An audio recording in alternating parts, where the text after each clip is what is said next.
ceased to be a constant source of entertainment for me.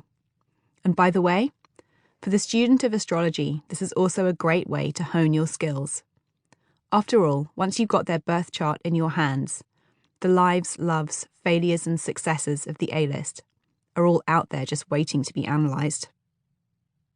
For the uninitiated, your birth chart is essentially a map of the sky showing the exact position of the planets on the wheel of the astrological zodiac at the moment you were born. That is, the moment your soul chose to incarnate this time around. Each placement of each planet is a window into a different aspect of a person's personality. Back to Crystal, who loved astrology because as a model she found herself interacting with new people all day, every day. At every casting, every photo shoot, and every catwalk event, she would be faced with a whole new team. And what better way to break the ice, not to mention work out who the hell you are working with, than a little astrological inquiry.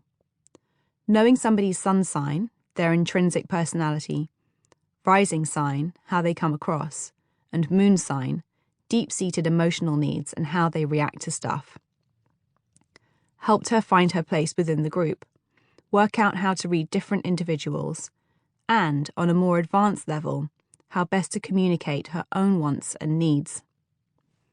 When the people in question, photographer, makeup artist, stylist, were responsible for how she was going to look in the resulting images, not to mention potentially recommend her for the next job, you can see how she'd found this to be a highly valuable life skill.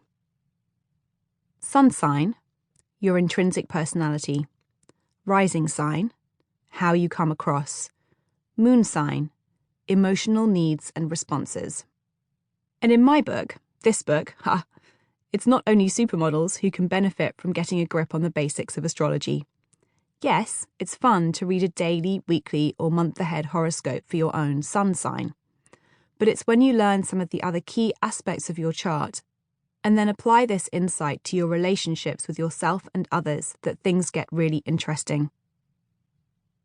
Astrology tends to get a bad rap from people who assume it's about trying to predict future events. And because it's based on something as seemingly random as the position of celestial bodies circling the sun millions of light years away. In answer to this, I'd like to remind us all for a moment how profoundly our lives are affected by the seasons, not to mention the impact the daily weather forecast has on our mood. And if we can see the influence of the moon in the ebb and flow of the tides, is it really such a stretch to believe that the other planets in our solar system might also affect life here on Earth? That the cosmic weather might also play some kind of role in our lives? Meanwhile, my take on astrology is that it's actually a complex language of symbols for describing the intricacies of human nature. After all, for anybody fluent in astro speak, it's so much simpler to describe myself as having my sun in Aries than go into a whole riff about how I can be self-interested but at the same time am deeply loyal, or how I'm a born entrepreneur prone to risk-taking with a warrior soul that really truly, underneath all the ego BS, wants to save the world.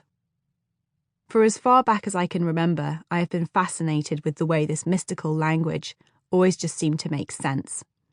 That is, if I didn't spend too long trying to wrap my head around the concept that each individual life on Earth is shaped by the position of the planets at our time of birth.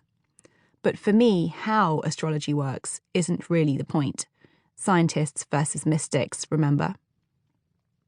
I see it more as a tool for personal development, with which to interpret what, why, how, and when certain events, emotional states, and evolutionary processes are presenting in our lives, and all in the name of our evolution/karmic journey.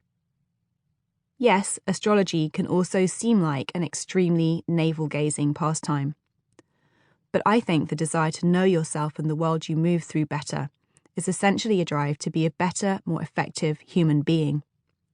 Not that it's there to be used as a scapegoat either. Cultivating an awareness of the way certain astrological aspects could influence events is a very different beast to simply blaming all your shortcomings. You just couldn't really be asked to go there, fuck-ups, on the stars. This is where the concept of free will comes into play. The idea